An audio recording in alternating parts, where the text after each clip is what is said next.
எல்லாருக்கும் வணக்கம். நான் தான் இப்போ ஹவுஸ் ஹஸ்பண்டாக இருக்கேன். உங்கள் சுபாஷ் என்னடா பண்ணுறான்னு பார்க்குறீங்களா? ஆக்சுவலாக இது இன்றைக்கி எடுத்த ஷூட் இல்லை, நேற்றுக்கு வெள்ளிக்கிழமை எடுத்த ஷூட். ஏன்னு பார்த்தீங்கன்னா வியாழக்கிழமை எங்களோட கல்யாண நாள். ஸோ அன்றைக்கி வந்து நாங்கள் ஹோட்டலில் போய் தான் சாப்பிட்டோம். ஏன்னா ஒய்ஃப் ஸ்ட்ரிக்டாக சொல்லிட்டாங்க, இன்றைக்கி நீங்கள் சமைக்கவே கூடாது அப்படிங்கிற மாதிரி சொல்லிட்டாங்க. ஸோ அதனால் நானும் ஒய்ஃபும் சேர்ந்து 3 நேரமுமே ஹோட்டலில் தான் சாப்பிட்டோம். ஆனால் அந்த சாப்பிட்ருக்க நேரத்தில் அவங்க ஒரு விஷயம் சொன்னாங்க.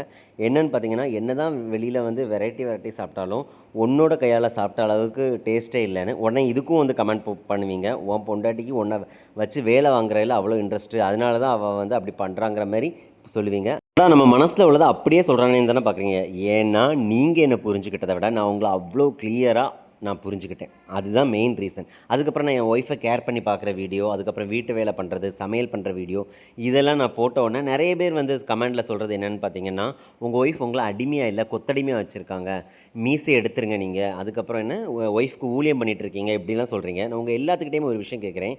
காலாகாலமாக ஒய்ஃப் தான் ஹஸ்பண்டுக்கு இதெல்லாம் பண்ணணும், ஹஸ்பண்ட் வந்து ஒய்ஃப்க்கு பண்ணக்கூடாது. ஏன்னா ஒய்ஃப் வந்து ஹியூமன் பீயிங் கிடையாது. அவங்க வந்து ஏதோ என்ன சொல்கிறது, ஒரு ஆணுக்காகவே அவங்க வந்து அர்ப்பணிக்கப்பட்ட ஒரு ஜென்மமாக தான் பார்க்குறீங்க. ஒய்ஃப்னால் இப்படி தான் இருக்கணும், ஹஸ்பண்ட் தான் இப்படி தான் இருக்கணும், வீட்டு வேலைனா பெண்கள் தான் பார்க்கணும். அது அப்படி ஏதாவது புது சட்டம் வந்திருக்கான்னு எனக்கு புரியல. நான் என் ஒய்ஃபை நான் குழந்த மாதிரி பார்க்குறதுனால தான் நான் இதெல்லாம் பண்ணுறேன். ஓகேவா? இன்ஃப்ளூயன்சராக என்னெல்லாமோ போடுறாங்க, அதெல்லாம் பற்றி கவலை இல்லை.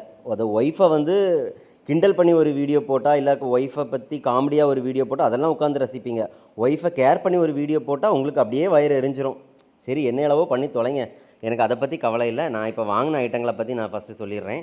ஃபஸ்ட்டு வந்து என் ஒய்ஃப்க்கு இறால் பிரியாணி ரொம்ப ரொம்ப பிடிக்கும். ஸோ அதனால் அவங்களுக்கு இறால் கொஞ்சம், அதுக்கப்புறம் வந்து மட்டன் சுக்கா, அப்புறம் மட்டன் எலும்பு வாங்கினேன். அது வந்து கொஞ்சம் குழம்பு கிரேவி மாதிரி வைக்கிறதுக்கு.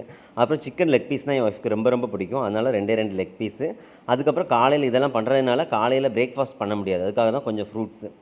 வீடியோவில் ஆக்ட் பண்ணி போடல, ஓகேவா? ஃபஸ்ட் ஆஃப் ஆல் அதை புரிஞ்சுக்கோங்க. ஏன்னா எனக்கு ஹவுஸ் ஹஸ்பண்ட்னு யாருமே அவார்டு கொடுக்க போகிறது கிடையாது.